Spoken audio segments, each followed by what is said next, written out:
Hi, and welcome to the Red Tunic Podcast, the podcast where I look to rediscover what makes gaming fun and enjoyable by having positive conversations with those related to the industry.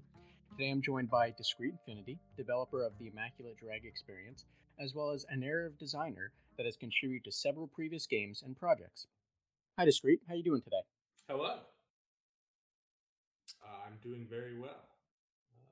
I should mention just to be clear, the title of the game is just the Immaculate Drag. It's probably related to a capitalization error on my on my account on Twitter that might have been confusing. Well, thank you for correcting me on that one, and sorry about that. Oh, no problem. I don't know where I got it. I'll take the full blame and just say I looked at something wrong, and I apologize for that. Oh, no problem. So, But sorry. I was just going to say, yeah, I'm doing very well. Oh, that's great to hear. Now, why don't you tell us a little about yourself for maybe about your game or what you've worked on? Sure. So I've been my background is in writing, and I've been writing for probably 20 20 years, and professionally for about 10. And I started in film, and was sort of trying to work as a screenwriter out in Hollywood. I'm from the States originally, though now I'm based in Canada. So I was trying to make that work, but Hollywood is a really particular place. It's first of all, it's incredibly difficult to break in, obviously, and second of all, it caters to a particular sort of personality, which I found that I didn't have. But I had always loved uh, games ever since I play. I remember like the first time I saw a computer. Uh, it was to watch it boot up Mist, which I then played through with my mother, right?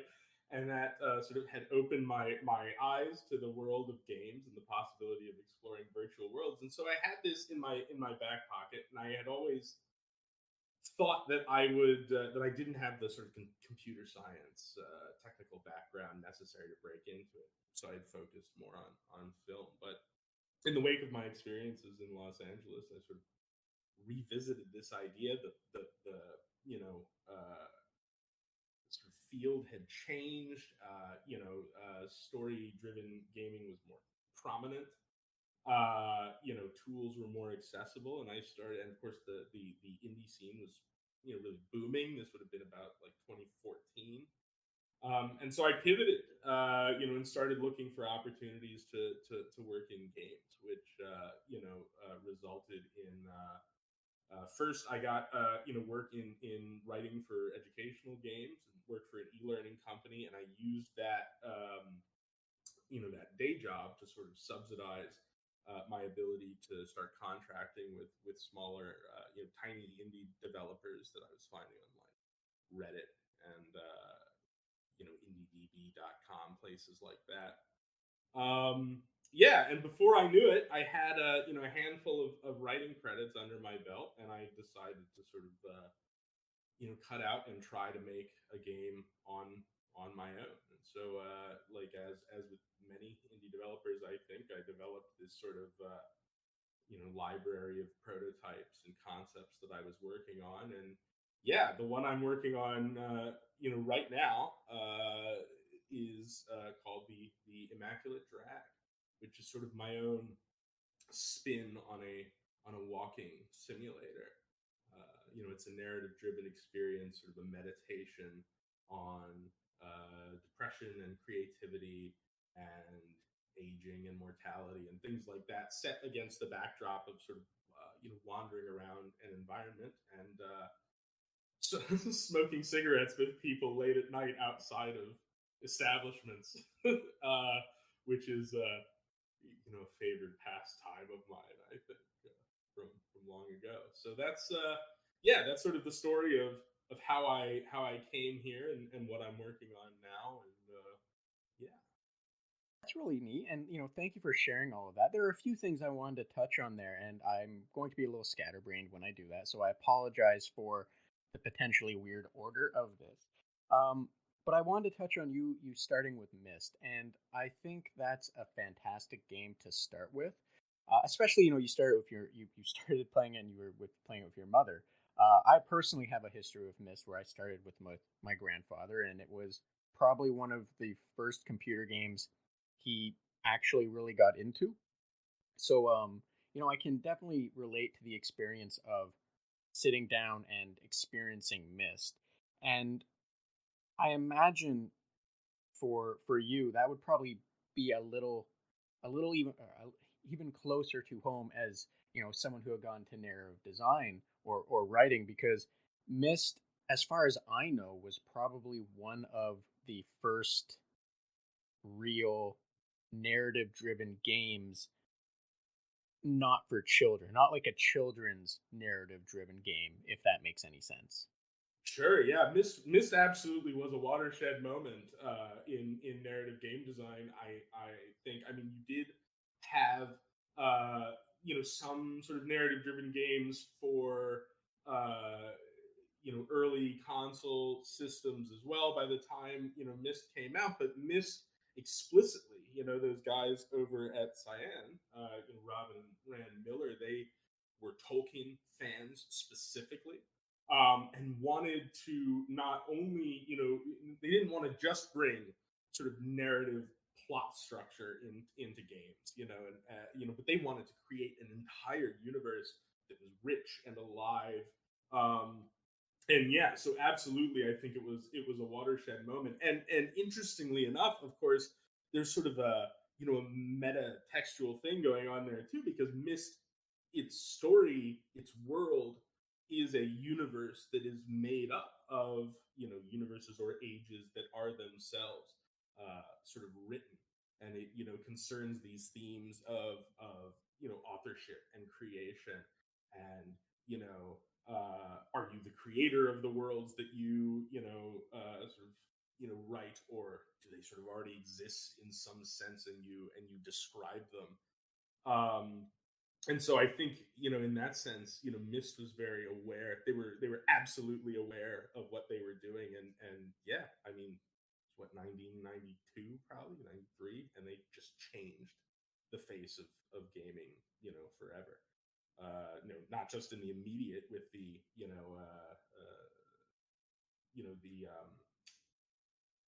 the sort of establishing a benchmark for the point and click genre, but I would say, yeah, they absolutely got the ball rolling for narrative design on a whole new level. Yeah, and like you said, I agree completely.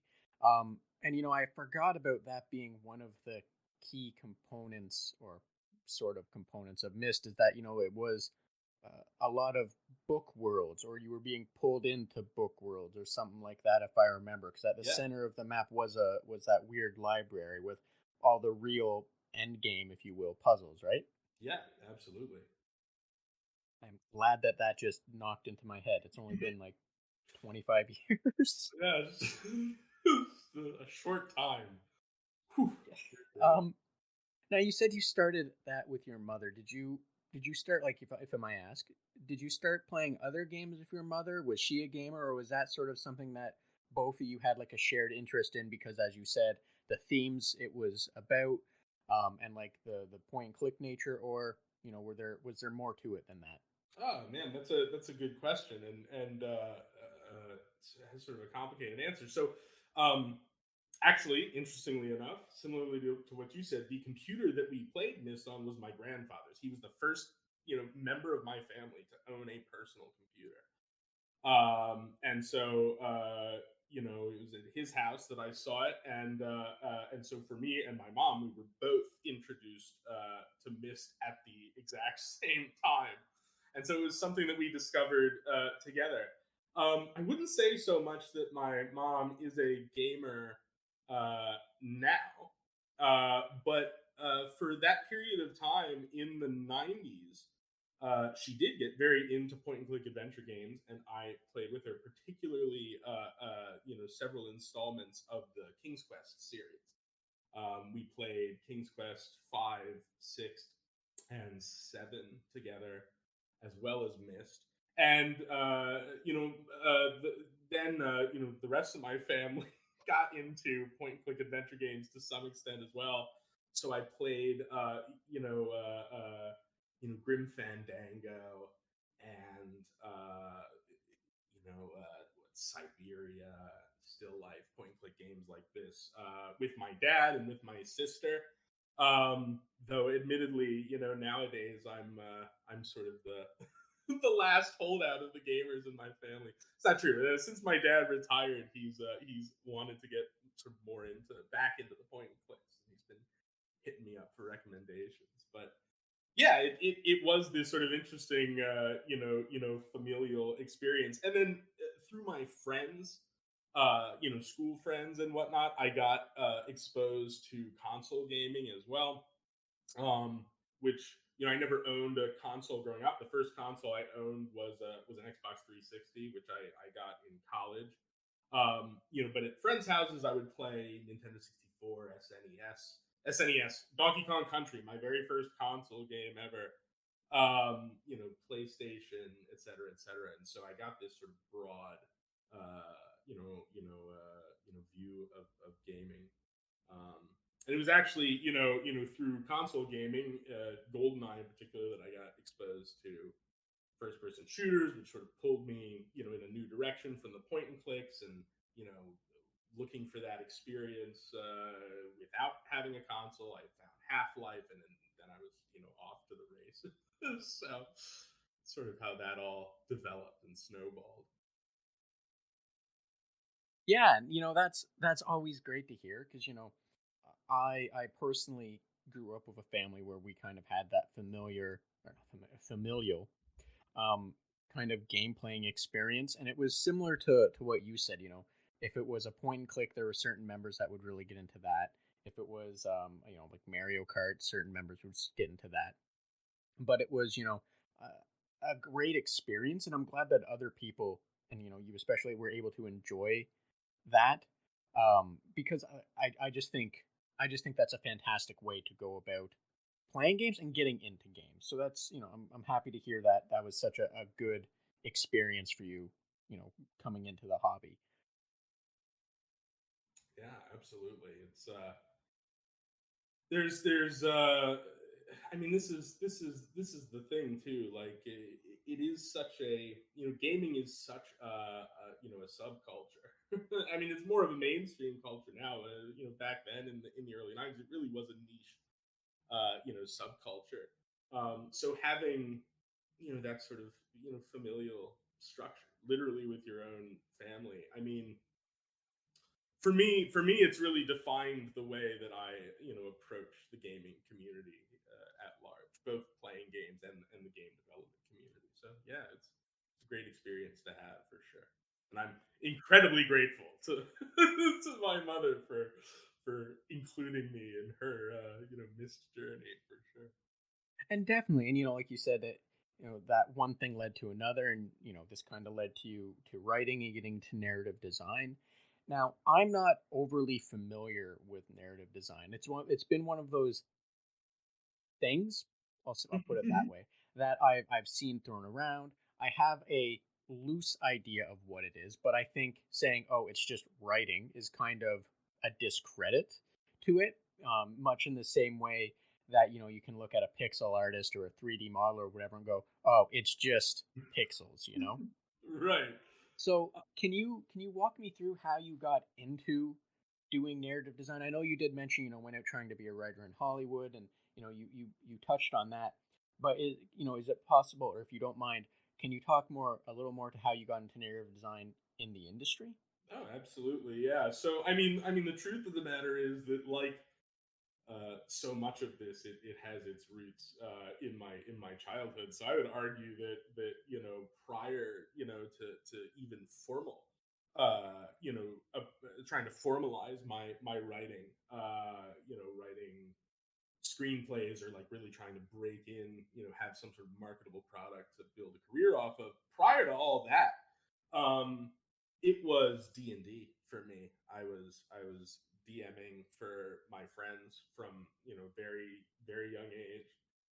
So I got inherited my uncle's love of Dungeons and Dragons. He had played it back in the 70s, and sort of introduced me to this concept at some point. I don't even remember exactly what it was, but to me, like hearing about this, it was just like it was already a big like a kid very into make believe, right? Run around with my friends and imagine that we were doing things, and to me, Dungeons and Dragons was like a sort of formalization of this. And I was very drawn to the idea of being a dungeon master, of creating a world and inhabiting it with characters and authoring an experience that my friends could enjoy. And so writing D&D adventures was sort of my first I think foray into that sort of story creation. Which then I mean, there was already a sort of obvious connection for me between my love of computer games and my love of tabletop gaming, which was sort of is calcified even further when I picked up Baldur's Gate, which was my first computer RPG, and that playing through the first Baldur's Gate game, which is actually really narratively sophisticated. I mean, Bioware really came out of the gate with that, um, really swinging hard. And I saw the sort of stories that they were building and the stories that they were telling, and I tried to incorporate that into my own, D&D worlds. Of course, at the time I was like, what, like 10 or 11 or 12 or whatever. Your mileage may vary or whatever, but the gears were sort of turning. Um, and I did, sort of start exploring at that point. It wasn't that long after that like Neverwinter Nights came out, and Neverwinter Nights had this tool set, the Aurora tool set, that was for modders. And I sort of dove into that, and I was no good at the scripting at the time. I couldn't wrap my head around programming, and I didn't have any sense of where to start. I didn't really have anybody who was able to sort of give me that information. But I became really fascinated with something that I could figure out, which was their dialogue tree system, which was fairly easy to use. So I would write these dialogues and place things around the world. They were completely unplayable because there was no scripting to them. And that experience, it you verified to me that I loved writing, and I loved this style of sort of interactive writing and choose your own adventure sort of things. But of course, the scripting barrier, programming barrier, also like it was a little disheartening. It made me feel like, okay, well maybe I like this, but maybe I won't ever really be able to do it. And that's when I sort of pivoted towards screenwriting, which is a very different, it's a fully, it's a linear experience. It's not to say that the stories you have to tell are necessarily linear, but a screenplay is generally speaking experienced in one direction, right? There's a beginning, there's an end, and stuff may happen in any order in between that. But you sit down, you watch a movie, you read a screenplay, you read a story. But I kept finding in writing these scripts that I would. I don't know. I was taking a lot of influence from the stories that I loved, which were more game stories than they were movie stories a lot of the time. And I was also finding myself in situations where I would be trying to write something, and I was like, this would be this would feel so much better if you could actually do it, if you were actually like playing this character and solving this mystery and solving this puzzle. Yeah, and so when I had my experiences in LA and sort of decided to refocus, um, I got a chance to sort of flex those muscles, and in the interim, I had continued to game. I had an incredibly profound emotional response to the Mass Effect trilogy, for instance. Played more RPGs, more adventure games, and had been sort of absorbing, the how these these stories work in their innards, what makes them, what gives them their interactive experiential dimension. Um, and so I thought, I'll take a crack at it. And here's the thing. I mean, you say you have a sort of vague impression. I mean, the truth is that narrative design for interactive experiences is there are no fixed rules necessarily. I mean, screenplays and even novels to some extent, prose has been structured and formalized, and all of this stuff. There are rubrics and guides. You go, the 3 act structure, the 5 act structure, blah blah blah blah blah. You can apply those to narrative design in games to some extent, but there's this whole other interactive experiential dimension, and what it means is that you're often, I find you're often making up the rules a little bit as you go. You have to be working very closely with the designers, or you have to be thinking about design if you're doing everything, if you're a solo dev. Narrative has to support an interactive experience overall. It's not simply being told to the player, or handed to them, or they're not being fully guided through. They have to have agency, and that has to be accounted for within the narrative. And if you're doing it well, the player never even knows it's going down. Right? They're feeling these things, they're experiencing these things, but they're never thinking, "My God, this is excellent narrative design." Ideally, right? It's sort of invisible.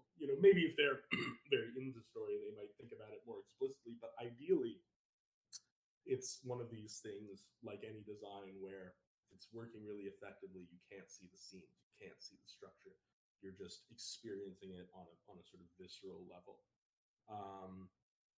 So that's sort of how I got into narrative design, and how I sort of found it to be, to compare, I suppose, to the more linear styles of screenwriting and whatnot that I was.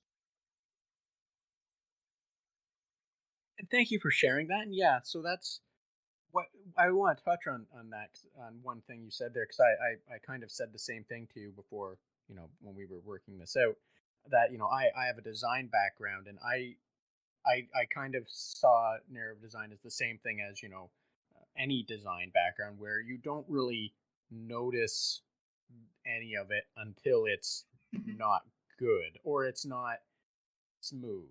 Um, so yeah, so it's that makes perfect sense, everything you said, and it's great to hear how you got into it, and what kind of influenced you to go that direction, especially the agency part, because you're right. Having agency in a game is always a fantastic thing, whether it's a game like Dungeons and Dragons, where you're giving your player characters agency, or knowing when to make up the rules to not give them agency. And the same, like, for video games. Now, as a narrative designer, is there anything from your experience that you can give advice on for people looking to get into the industry, to become a narrative designer themselves? Oh yeah. Well, first of all, it's incredibly difficult. Any creative industry is incredibly competitive. Um, and so the first thing I would say is that if you really want to get into it, you have to be prepared to basically approach it with this by hook or by crook mentality. You have to take any opportunity, and learn from it. And by and large, your first opportunities will not lead you to success, but they will lead you to lessons, and that's okay. And this ties into another thing, and it's a little cliched, I suppose, to say it, but it does deserve to be emphasized. Like, you have to have perseverance. Like, from the time that I determined that I wanted to be a narrative designer to the point that I actually got the title, like at a company that was giving me a full-time salary. It was 8 years, right? Like, that's that's a long time, and in theory, it could have been longer. I was fortunate to meet some people who were able to help me and mentor me and guide me. Um, but you have to have that perseverance. And so often, what I say to people when I'm who ask me about how to sort of break in to writing or creative work in general, and this is what I'm feeling, very melodramatic, but I think it speaks to a certain truth. Like, if there's anything else that you could do and be happy that is easier, like, you should probably consider doing that instead, right? um you know Creative work, writing, is no different. Narrative design is the same as really anything, I think. you know uh you know Only do it if you really, really can't be happy doing anything else, because it's gonna kick you know it's, it's gonna kick you around a little bit, right? Like, um and you're going to face a lot of rejection, and it's rejection that hits you in a really personal spot, right? Because if you're doing effective creative work, I think you're really, regardless of what you're doing, you're bearing a part of your soul, you're incorporating that into the work that you're doing. And sorry, my cat wants to chime in, I guess. And so when people reject that, it really hits you where it counts, right? And those lows can be really low, and you're gonna ask yourself, what the hell am I doing? Like, what made me think I was capable of this? Um, but it's important to remember, so all of that's very ominous, right? And very, but the other side of it is that if you really do want it, you should absolutely pursue it, and you should not allow yourself to be discouraged no matter what happens, because the worst case scenario is that you spend your life, pursuing something that you truly, truly care about, even if you don't quite get to where you want to be, and that is noble in and of itself.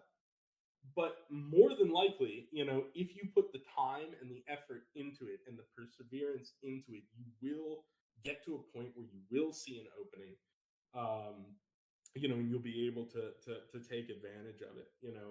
Everybody, there's a tendency, I think, to mystify. In our society, we mystify creative individuals, right? uh the rock star, the author, the whatever, the celebrity game designer. It's tied in with how we imagine artists and celebrity culture and all of this stuff. But the truth of the matter is, that with, I mean, I guess there are always exceptions. There's, nepotism in the industry, and there are people who are just like, oh man, like, one in a billion shot, landed it. But by and large, everybody that you see who's out there creating was just some guy or girl or whatever who didn't know when to quit, uh, until they made it, right?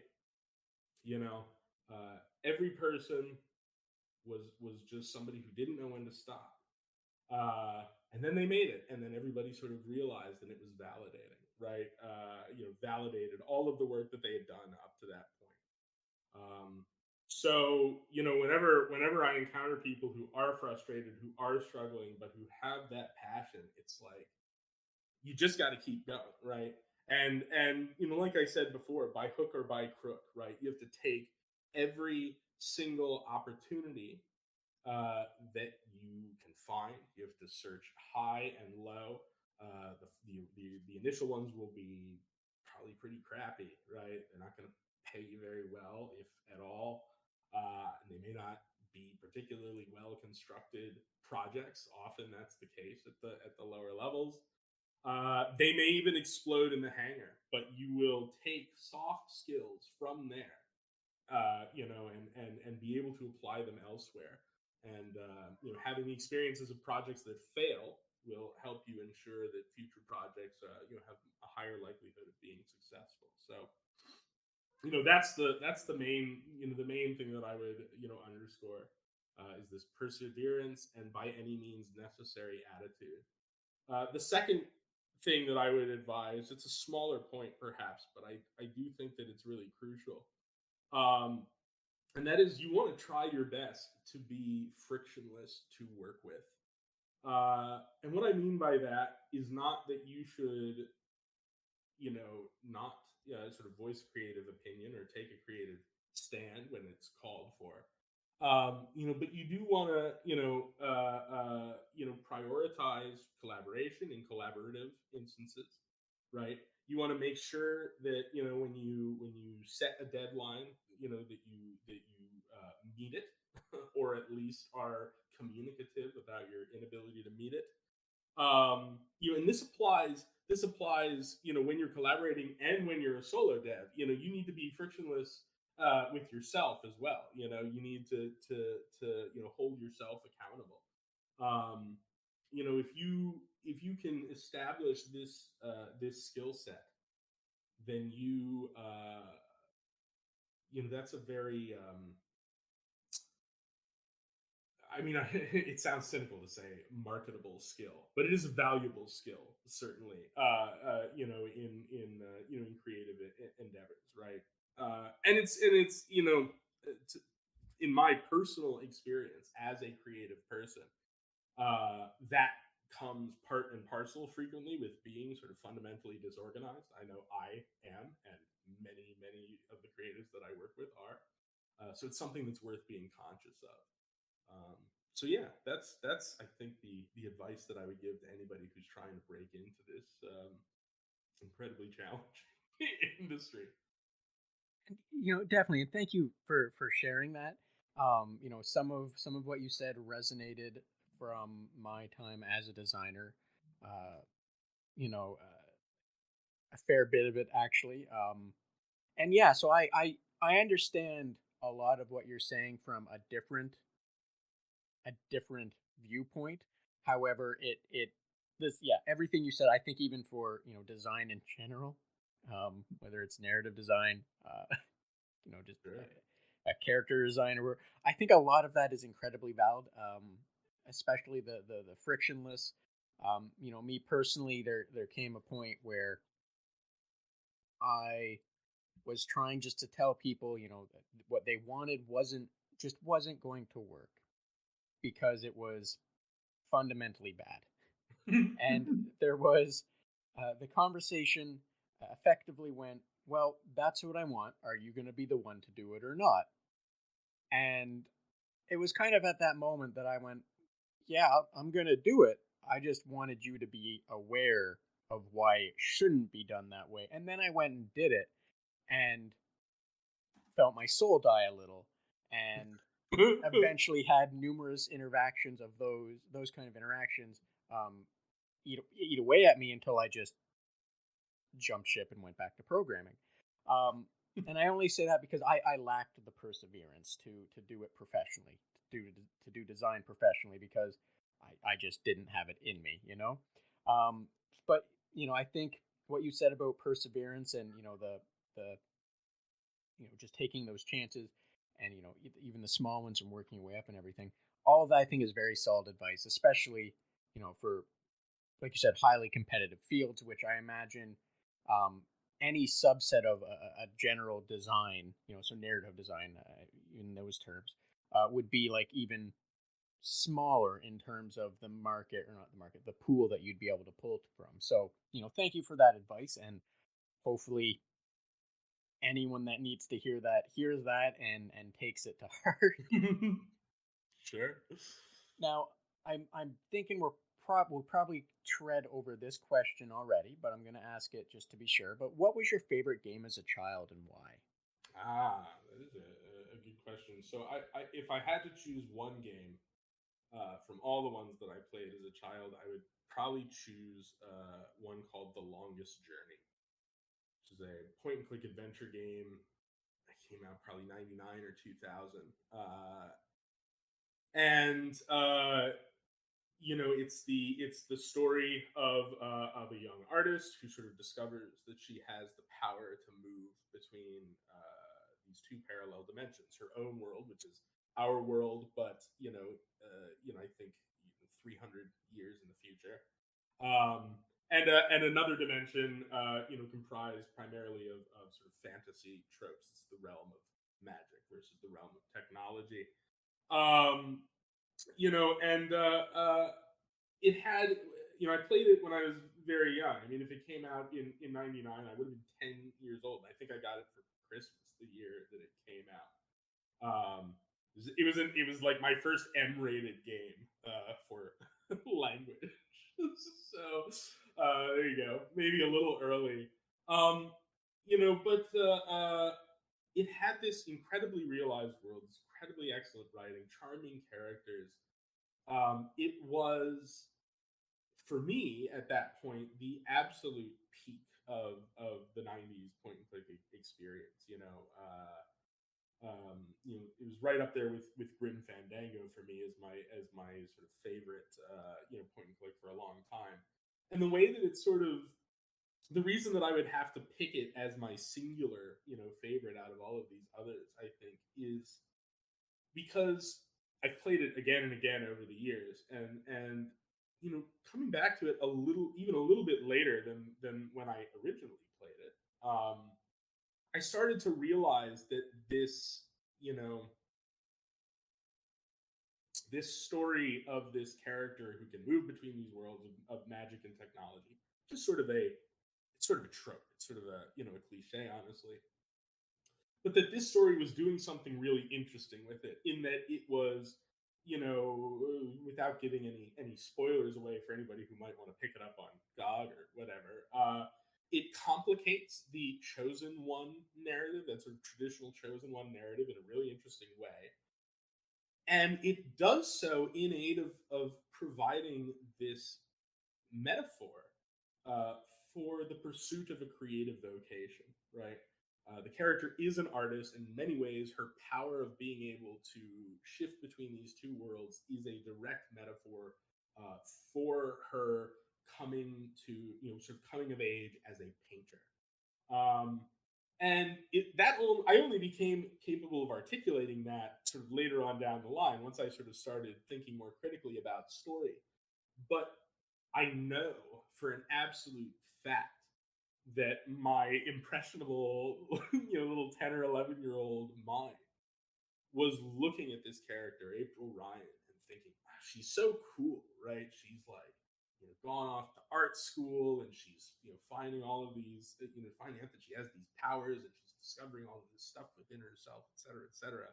And I know that that resonated with me at some level and informed my own longest journey, the longest journey of my life.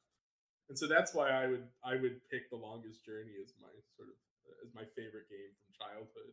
Not just because I probably played it more than any other game ever, um, but because I firmly believe that it had this really resonant effect on how I would approach the rest of my life. And it's great to hear that games can have that kind of lasting effect in terms of um, professional drive, I guess you would say. Because I know there's definitely going to be developers or designers or what have you that play a game and are driven professionally. But what I mean is that at a young age that game planted that seed, or at least helped water it. So it's great to hear that that you got to experience that through a game. I've not spoken to anyone that has went through that in that way. Obviously, everyone I think has played a game where like, oh, this is the game. I'm gonna make a game like this when I'm an adult. But I haven't heard anyone talk about how a game planted and nurtured that seed for them. So that's fantastic to hear. So thank you for sharing that. Sure. Yeah, absolutely. Now, what about currently? Like, what kind of games are you enjoying? Right now, after years after you've drew the longest journey, years after you've started in the industry and making your own game. What's your current favorite games? Oh man, so it's a hard question to answer, because there are so many games that I love and are influential to me. But generally speaking, I find myself well. So one downside to consuming a huge amount of games as I do is my like primary media consumption, for sure. And the one downside to that is, eventually. you start seeing the same stuff over and over again. And it may be, brilliantly executed, right? Like beautiful execution of concepts, but you start to see these same things emerge and these same tropes. And so I really gravitate towards games that really give me, you know, as new of an experience as I can, possibly have, right? And sometimes, that's the result of taking sort of established, ideas and reworking them, as is the sort of case with Dark Souls. I am 100% on the Dark Souls, wagon. The first one in particular was another one of these um, big moments in my life. It is a game, about hardship and perseverance, and playing through it at a very particular point in my life. This actually would have been just when I was sort of getting back from LA. So I was like trying to figure out what the hell I was doing with my life. I was feeling sort of down about my creative career decisions. I was wondering if I was cut out for writing in the first place. I was looking for opportunities in indie games. And I sat down and I played Dark Souls, and well, at first I bounced off of it really hard. I think I like rage quit it for a year before returning to it and really loving it. But it influenced me in a certain way, and it changed me. It sort of had this, I don't know, this psychical effect on me that sort of changed my orientation in a way. It was almost a therapeutic experience. So I really gravitated towards towards Dark Souls, the first Dark Souls. I've played the other ones since, and they weren't. You can never play it for the first time again. But and then other examples of games that really I feel sort of push the boundaries of game design, or really are exploring the frontiers. There's a studio called Ice Pick Lodge. They made the games Pathologic and The Void, which are both games which there's really nothing else quite like them. People Pathologic, I think, gets quite a bit of attention in the indie sphere. It's sort of their more notable one. Um, but I actually, I like to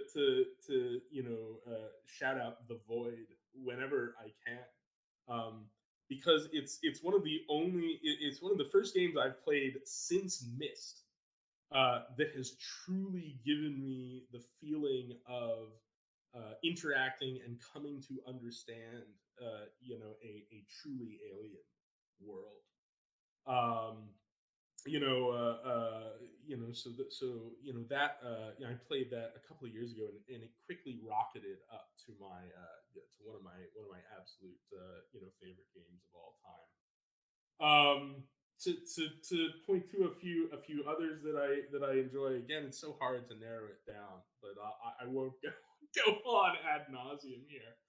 Um, there's a sort of experimental point and click adventure game called Kentucky Route Zero, which is, I think, the closest that I've seen to, like, the great American novel in video game form.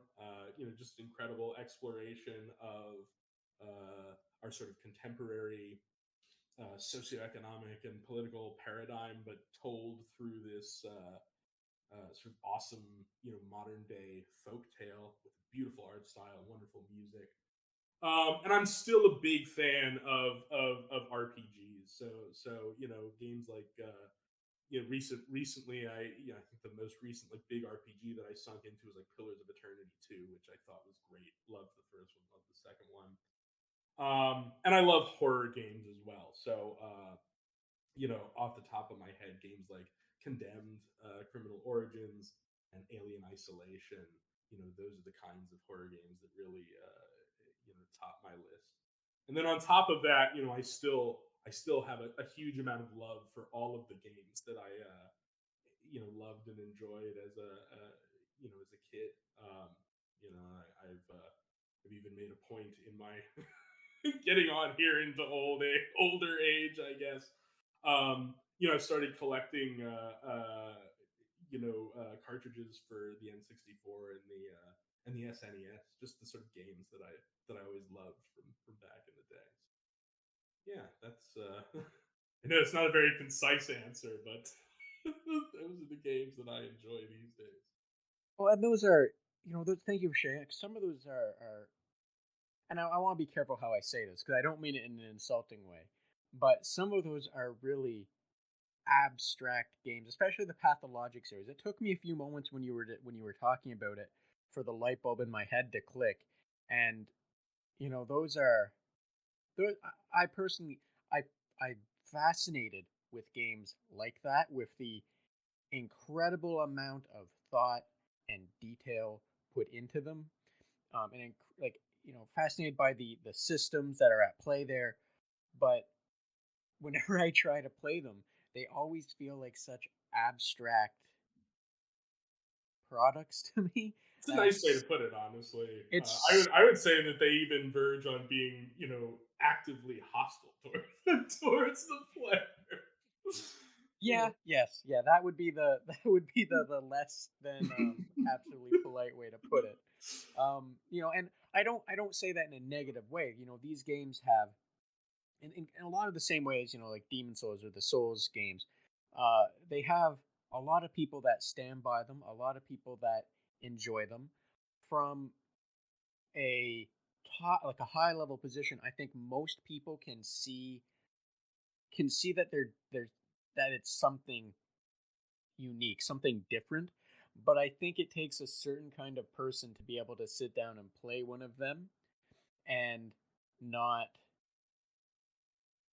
be turned off by, as you put it, the hostility that's constantly, um, the abstract nature of like the puzzles, the abstract nature of the plot and what it's really trying to say.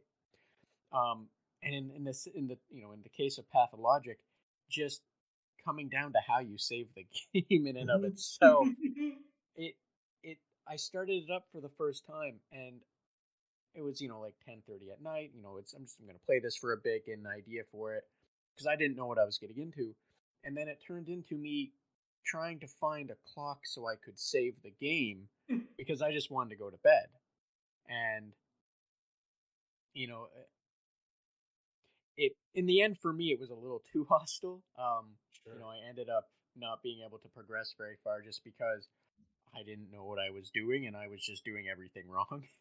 But it's I think it's a good game. Like I felt it was a good game, and you mentioning one of their earlier games or one of their other games, The Void. I'm gonna make an effort to look into that one, just because I'm interested in what they do, and I'm hoping that maybe it might be a little friendlier to someone that wants a more casual experience, if that makes Well, sense. I will, I Oh will no. confirm to you that I would not necessarily call it that. Oh, okay. Though I will Okay. say, and I have to admit, I haven't played the newer Pathologic, which I guess is Pathologic Two, technically. I think it's a remake slash sequel. And I haven't actually sat down and played it yet, but in the original Pathologic, you could save at any point, and that's I can't honestly imagine playing the game any other any other way. It'll be interesting to experience Pathologic 2 and see how the save system might land with me. The Void you can save at any time, provided you're in the overworld, but it's very easy to move in and out of it. What I will say about it is this: I do think that it is, Ice Pick Lodge really has this. I think even more so than Dark Souls, FromSoft, honestly, they have this philosophy of, they want to make the player identify and relate to the character they're inhabiting through forcing them to sort of suffer along with them, which I think is, yeah, it's absolutely challenging. It's not for everybody for sure, but for those who it does land with, I think it is very effective on a visceral level. What I like about the Void in particular, Pathologic is absolutely brutal to the bitter end. You are constantly fighting against the clock.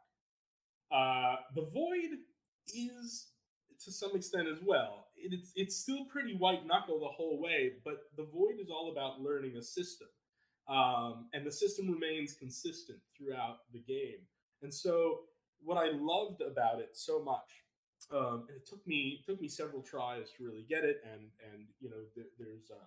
there was a vibrant community for it. The remains of which are still scattered throughout forums and stuff for those who want that sort of support. It's fantastic. And once you crest that learning curve, the game remains very challenging. Um, but you achieve this ability to look past its core mechanics because you sort of learned them, and you can begin to see the whole system and what it's trying to do and what it's trying to create in this new way, as a result of sort of cresting this this peak. So despite the fact that I can assure you that it is challenging in its own way, it's different than Pathologic, but challenging in its own way. It is a different experience than Pathologic, and so I would encourage you to check it out, see if it's for you. But I certainly wouldn't want you going into it thinking that it might be easier. You should go into it fully prepared for the challenge ahead for sure. Absolutely, and thank you for the suggestion, and thank you for the warning, I guess you would say. However, the promise of being able to save wherever is a much more um, much more attractive system in my mind.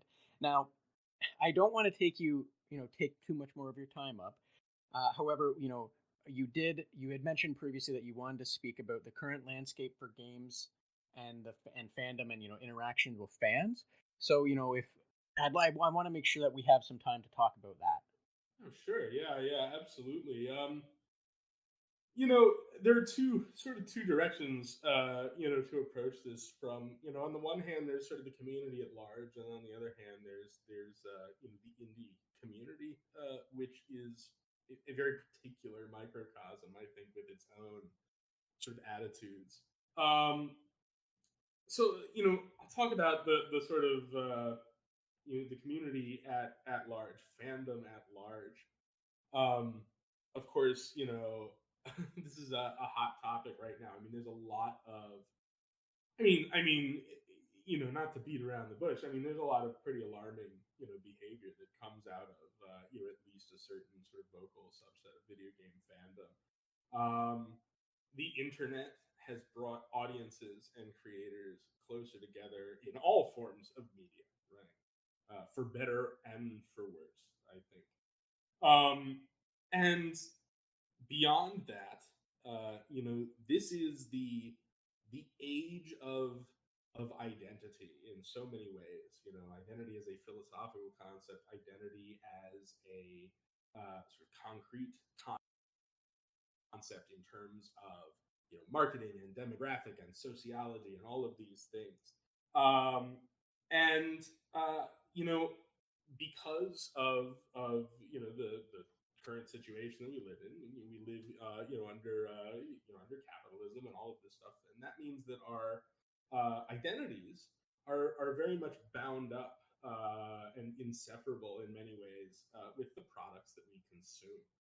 And gaming is a particularly clear example of this, in my opinion. I think that gamers really identify uh, with this medium. I know that I certainly do, as I've illustrated. I think through my various anecdotes. It's very much an integral part of who I am. That I am a person who enjoys experiencing these virtual worlds and exploring these virtual worlds and having these virtual experiences, whatever. Um, that's not a bad thing, I don't think, but it does uh, create this tendency, I think, for at least some members of the community to feel a certain type of territorialism and sense of ownership over uh, the creative output that they consume. Um, and obviously, there are a number of examples of communities which have vocal vocal presences who go so far as to threaten violence against creators who they feel have slighted them or produced subpar products that aren't up to their expectations or weren't what they wanted them to be, and that is obviously, I think, pretty abhorrent. Like if you're threatening somebody with death or violence in some way, uh, you know, I don't know, you might want to rethink that. That said, I do think that this is a product of of our current cultural paradigms, right? And so it's not a matter of just sort of looking at these communities in gaming and saying, "Hey, snap out of it, get yourselves together," right? We need to look at these qualities of media in general, of audience creator relations that are creating uh, you know a sense of entitlement that can lapse into sort of at the very least threats of violence, if not sort of actively violent behavior. And I mean, that's a huge question, and it's going to really require I mean, interdisciplinary, approach and and reflection. It is important to note as well, that I think working in the gaming industry, I've started to realize that these sort of vocal militant fandoms, um, I think they are the minority, a vocal minority. But it is important to note that they do have, I think, strong structural and institutional support. Within the industry, there are. Um, I mean, there are industry workers and industry leaders who share these attitudes, and as a result, you wind up in situations where um, well, a good example, to me is, an entity like Steam, right, which sort of prides itself on its, lack of moderation and, relatively, free discourse or whatever. Um, you know, there to my mind there has to be some sort of willingness from within these institutions, um to look at the ways in which the broader business practices within the industry are cultivating certain attitudes or perspectives on relationships between audiences and creators. Um, so yeah, that's to me that's the sort of I don't claim to have any answers, right? But those are the sort of questions that I sort of ask, and obviously we talk. I like to maintain a certain level of anonymity, and that is in no small part due to the fact that I'm a pretty introverted person. And so the prospects of interfacing with the audience at any level can be intimidating for me. That is, infinitely compounded, by the notion that if I were to achieve some measure of success, that I might have to, be put in a position where I might feel I have to answer to somebody who's like, threatening violence against me. That's pretty alarming. Um, that being said, I do want to underscore that I think that while we do see this symptom of these sort of militant, or toxic fandoms emerging, um, I don't think that is, representative of the gaming community as a whole. I think that social media and the internet amplifies those voices, provides a platform for them that can make them feel like you're just sort of facing an ocean of hostility. But I think that has more to do with the vocalness of the people in question than it does with the gaming community as a whole. And I look to, in particular, the sort of broader indie gaming community, as an example of this. It is a more sort of niche community, but it's similarly, similarly vocal to the hardcore gaming community. And there's a great deal. There's like a Venn diagram, I think, where the indie community and the quote unquote hardcore gaming community sort of overlap. Um, and the indie community, I find as a whole to be remarkably supportive of creators. Other creators are supportive of creators, audiences are supportive of creators. There's an incredible um, sensitivity to mental well-being, that is explicit and open and discussed, which I think is so important to mental well-being. um, there are active initiatives to sort of tear down sort of traditional quote unquote traditional sort of stigmas in our society, and in gaming in particular. Be they sort of strict ideas of gender and race and how they sort of interface with the gaming community, or whatever. Accessibility is a big one, that's on the table right now, which is really cool. Because I think the this community.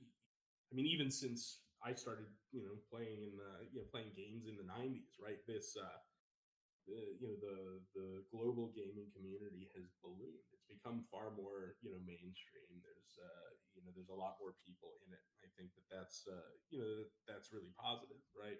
And so ensuring that these stigmas, or these ideas or conceptions of these sort of restrictive or exclusive quality of the gaming community are sort of being torn down is really good. And I see the indie community doing a lot of that, and that makes me really happy. It makes me really excited to be a part of the community. It makes me excited to share my work. It makes me unafraid to fail, which is a really good position to be in as a creative.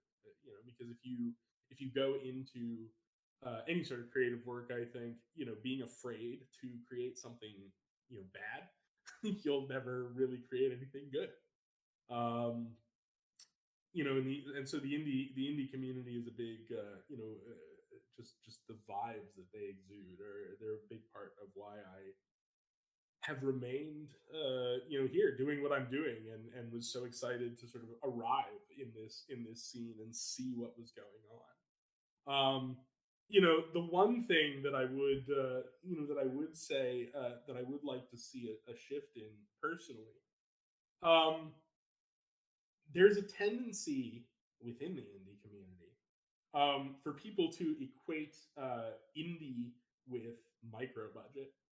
And now that certainly includes me at the moment. I am absolutely a micro budget developer, but I also feel that this sort of association creates a certain attitude around indie developers, that they are inauthentic, that they sort of lose their stripes, so to speak, if they're not like making games while broke. Um, and I sort of think this is the wrong attitude to have. I would rather sort of go the other way and sort of normalize the idea that indie developers are reasonably financed, and support that by making it easier for freshman studios to acquire resources like prototype funding, connecting them with publishers, right? Without this sort of feeling that, oh, you hook up with a publisher, you're like not independent anymore or whatever. Ontario actually is pretty good about this. I was in Ontario for about 18 months, and I studied. I actually studied. Did a year degree in game design at George Brown College. While I was there. A whole thing in and of itself seemed like the next logical step in my career. And one of the things that we learned about there was Ontario has this incredible grant system Ontario creates, right? That actually is not that difficult. They actually provide a lot of infrastructure for brand new, inexperienced indie devs to sort of enter this sort of the community that is built around this grant system to meet the people who are judging, determining whether they get grants, who generally speaking are indie developers, prominent independent developers in Ontario themselves. Um, I'd love to see this sort of thing expand and exist, elsewhere. I'm sure there are other countries where it is. It is 100% not in the United States, and that's a damn shame, in my opinion. Um, since moving to Canada from the United States, I have found it to be. I've lived in Toronto and Montreal, and I found both of them to be cities in which there is a more thriving indie game development community than anything I really encountered in the United States. So, um, that's what I would, as far as how the indie community is going to develop, I would like to see that happen. That those kind of resources provided to indie developers more. And I think a big part of that is changing this way that, or at least tweaking the way that indie audiences and indie fandoms conceive of indie studios, right?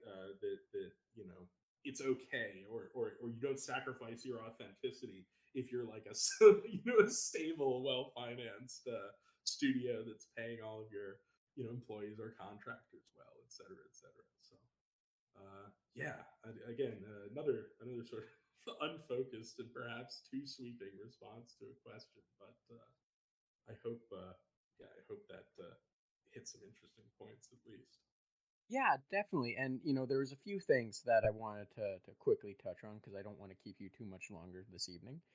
But if you'll permit me, I think what you were, I liked what you were going towards in the discussion of, that the indie community is typically a much more welcoming, if you want to put it that way, or friendly community. And I think personally, from I always liked the indie games, and since starting this, I've become far more aware of the actual a bunch of other indie games, indie communities, indie people. Like I've learned more and more about it. And I've mentioned previously that I love one of the things about the indie community is that they people aren't afraid to go, well, this is my hook, this is my gimmick, I'm just gonna go with it. And well, that's not the focus of what I want to say. I think part of it is related to that in the sense that, unlike a big studio where it's largely driven by profit, where and I don't say that in a negative way against anyone that's working there. As I've said in the past, I don't think anyone that's working at EA, for example, that's working on Apex, wakes up in the morning and goes, I'm gonna do my best to ruin this gun. And I only use Apex as an example because it seems there's always people that are, from what I've seen, that always seems to be the community that can't help itself but get really revved up. And there's obviously there's other communities as well. Like with The Last of Us 2, there was a community was created just to rev each other up. But I think what makes it easier for people to do that to these bigger companies, like I said with EA, is people don't see them as people. They see them as just a cog in the machine. I think I actually read someone, uh, you know, previously online on Reddit or something, where they actively said, "Who cares about the day programmer at EA? They're just part of the problem." And it's like a lot of people have dehumanized big companies. They've dehumanized the people that are there, which is really bad because it's just really bad. It's dumb. But when you look at an indie community, look at the indie community, look at indie studios or micro studios and the games that they're making, they are, the fans are typically looking for that kind of game. They're typically trying to find that kind of design aesthetic or that kind of what have you. And it's not something that, and I don't have any other way to use this, but it's not an overproduced product. Mhm. It's not sitting there. It's not went through 20 layers of marketing. It's not been polished at every step. So it's not something that's meant to have. I shouldn't say that because it could it they I without it, I firmly believe that everyone wants their product to be seen by as many people as possible. However, it's not something that's been simplified to have the biggest likable approach or what have you as humanly possible. And I think that plays into a large part of it. However, at the end of the day, that's all of that's nonsense because the person that's the person that woke up and is going to work for EA to work on Apex, the person that's doing the models there, they have just as much love for what they're doing and passion for what they're doing that that you do for your small project that you're working on solo. They have the same amount of passion for the character design or the narrative design inside of something like Apex because it does have a story. There are backstories. There are all this kind of stuff. As someone at, for example, Extremely OK Games with Celeste and the story they made, like for whatever reason, the community and it's you touched on it, it's dominated by the very vocal minority seems to seems to think it's apples to oranges in terms of the people, in terms of who's waking up every day to do this. And it's you know it's incredibly insulting and degrading to have that voice be out there that's trying to say the person that's just trying to make the best backstory possible for Valkyrie. I don't follow Apex. I'm just taking a shot at a new character. For a backstory of them and who they are and what they are, as something like Celeste would be like. It's there's regardless of marketability of what's being produced and the widespread market that it's meant to be shot at, fundamentally both those people or both those groups or teams, whatever, sat down to do something that they want to do and that they love.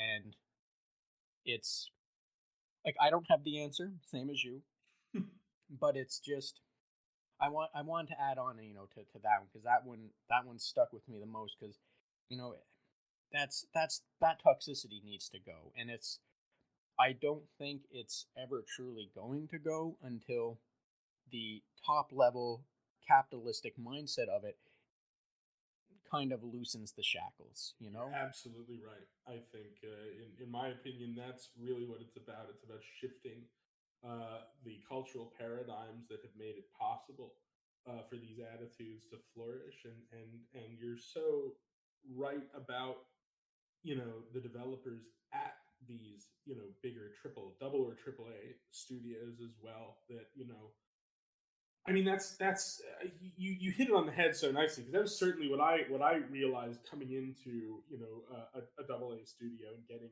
full time work as a narrative designer there. It's that the mentality and the passion is the same among those developers as it is among independent developers. But it really is the friction points emerge at precisely the place where these studios have to interface with this sort of broader notion of marketability. Um, and once you hit a certain level, as far as studio size, you know the bottom line of accountability becomes your shareholders, right? I mean, whether you're privately held or publicly held, you have investors, you have shareholders, and in a lot of situations, these aren't people who are passionate about games in particular. They are interested. They're people who trade and speculate on assets, and they're interested in the game company not because of what it creates, but because of the profit that it can generate for them. Because it is sort of a money making machine. Um, and that influence, that sort of raw, yeah, investment capitalist mindset, um, that trickles down the chain, right? Um, it creates, it's responsible for creating business models that are designed, just as you indicated. They're designed to explode. You want to constantly be expanding the market that you're reaching, right? Whereas indies are sort of comfortable saying, okay, we have a niche, we're going to like cater to this niche in particular. And we're not really accountable to people who want to keep seeing a certain number necessarily go up.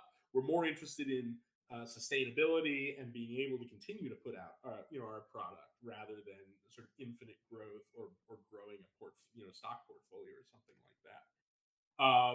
And that definitely has tangible effects on the sorts of business models and the decisions that get made up the chain. Um, and like devs aren't stupid or cynical. I mean most of them are frustrated every single day by things that are really cool that need to be cut because of budget restrictions, or um you know of a decision that came down the chain that they really have no control over, right? But have to sort of enact, um depending on where you are.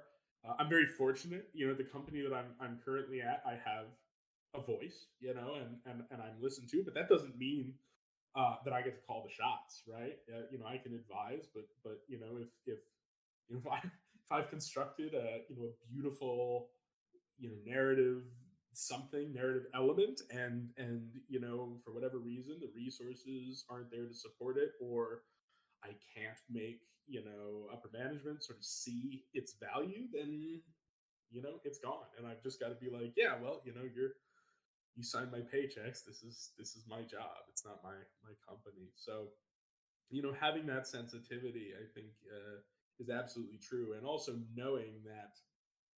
I mean, not to go off too much on this, but I do think it is true that capitalism and art have had a fraught relationship for a long, long, long time. And what is considered, marketable or profit generating is not always the most interesting, creatively. At least not out of the box. But at the same time, I don't think these institutions and these structures are insurmountable. And beyond that, um, a friend of mine who has experience in marketing, uh, you know, said this to me one time. It's a phrase that's always sort of stuck with me. That advertising and marketing is not about identifying a demand and supplying it the way most people think it might be. It's about creating a demand. Um, you know, Audiences can be introduced to concepts, and interest in those concepts can be cultivated, right? Um, and that's a very, thinking about that, again, it relies on large scale paradigmatic shifts across the board. You say, perhaps a de-emphasizing of sort of capitalist mentality, raw profit driven accumulation based mentality. Um, but it is possible. What I interpreted that as is that it is possible to get people excited about new ideas, right? And to move away from this idea of just churning out market tested stuff, or trying to take market tested stuff and expand it out to broaden the audience. And I hope that we can do that. And I do. I think the indie community is leading the charge on that. And yeah, it's really amazing to see. There's so many incredible developers working hard at that. So. Definitely, definitely. And, like I said, I absolutely love like the games that indie studios or individuals or what have you are making, and it's I'm on the same page as you there. I'm looking forward to what comes for the future and what they're going to do, just because I like I like the sometimes the absolute quirkiness of it, and I love everything that they're doing. And for example, for the Immaculate Drag, the game that you're working on, I think as an Insomniac, the the that walking in more ways than one when I say it this way, but like that walking sim is very familiar. I think for anyone that's suffered from insomnia, you often could find themselves just going for a walk at like 1 2 a.m. And it's just big, small town or a city or what have you. You experience it, and I think, and hopefully from what I've seen, and probably what it's what I'm presuming will kind of be the focus on things. You I look forward to that just because the idea for that is really neat to me. But that I think that's largely because it hits close to home. Again, because I suffer from insomnia, and have found myself out at 2 a.m. walking through a small town just to have an intoxicated person randomly start a conversation up with me as they're moving along the other way. Um, like it's I've been there, and I think a lot of people that you know I think it'll resonate with a lot of people. So I look forward to that, to what you're working on, and as hopefully it finds its place in the indie scape, and a place that you can be also happy and comfortable with, if that makes any sense.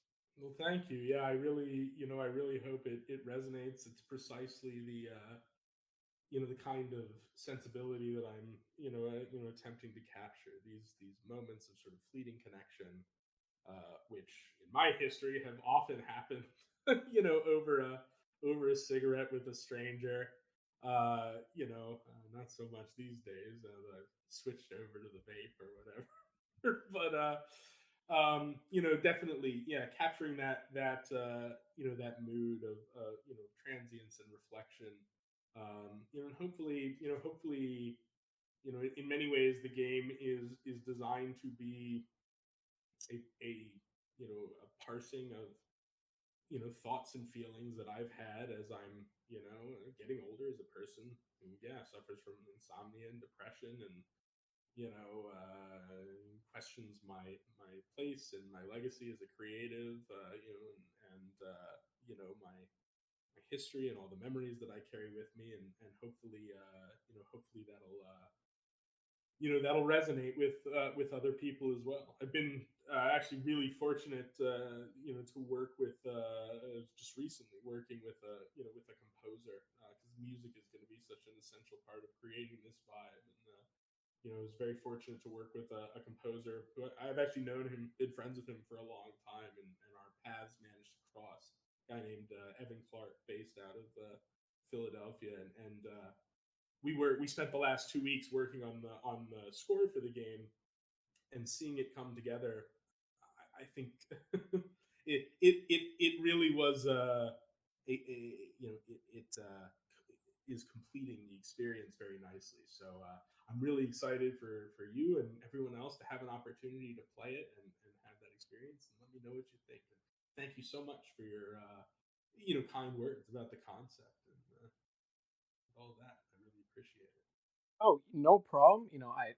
I want to be careful with how I say this because it almost sounds arrogant or pretentious. But I, you've you found a good topic, and you've earned it. Again, I don't I don't mean that to sound pretentious or arrogant. Oh, thank Um, you. from a place of like on a high horse or what have you. But no, I really mean that. You I will say this really to a lot of people. But the concept, the approach, the interesting idea for it. I think you've earned any praise that you get from it, because it really is a unique approach. And I think I hope fingers crossed for you that it lands, and I just think it'll be great. Thank you so much. Now, I don't want to take up too much more of your time. However, if there is anything else you want to discuss, or definitely should let people know where they can find more information about this game or about you or what have you, the floor is yours. Oh, sure. Yeah. So, I mean, I don't have much to say. I'm just a small indie developer, but if you wanna follow what I'm doing, I'm primarily on Twitter. You can find me at Discrete Infinity. You can search for Discrete Infinity if you want.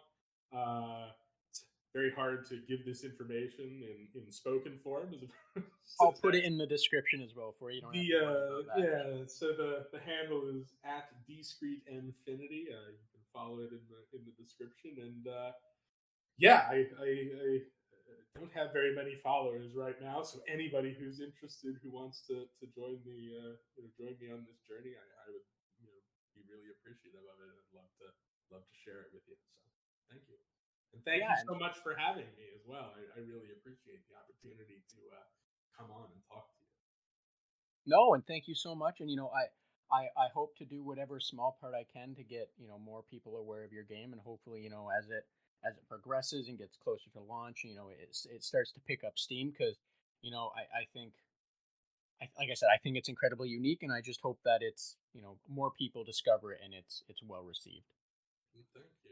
Yeah. I know I've said that a lot, but it's I Oh like well, to be hey, straightforward with the things I say sometimes. any encouragement is good encouragement. Like I said, it can get hard, and the road to creating something, even something small, is always paved with a lot of self doubt. So just hearing you say this and being here and being able to talk about it and all my experiences with games, it's just so encouraging. Like I say, I love being a part of this community as a whole. So yeah, thank you. Yeah, no worries. And like I said, definitely happy to share and incredibly thankful for you making the time for me. And if you don't have anything else, I will let you get on with your evening. I don't want to, I don't want to keep you too much longer. I know it's, getting a little late, quote unquote, depending on what time you wake up, mind you. But Yeah, absolutely. Well, have a great rest of the evening, and thanks again for having me. yeah, you as well. And thank you again. Thanks so much for joining me. And you too have a great evening. And again, I just want to thank our special guest, Discrete Infinity, for making the time to have this conversation with me. And thank you for joining us on the Red Tunic podcast, as well as a special thanks to Ronald Jenkins for the use of the music from title track from Road Steep. And if you like this podcast and want to support it and help it grow, please subscribe or follow me on Twitter at Red Tunic Podcast to receive the latest episodes and news. And be sure to share with those you might also think you'll enjoy it. Thanks again. Until next time. Bye now.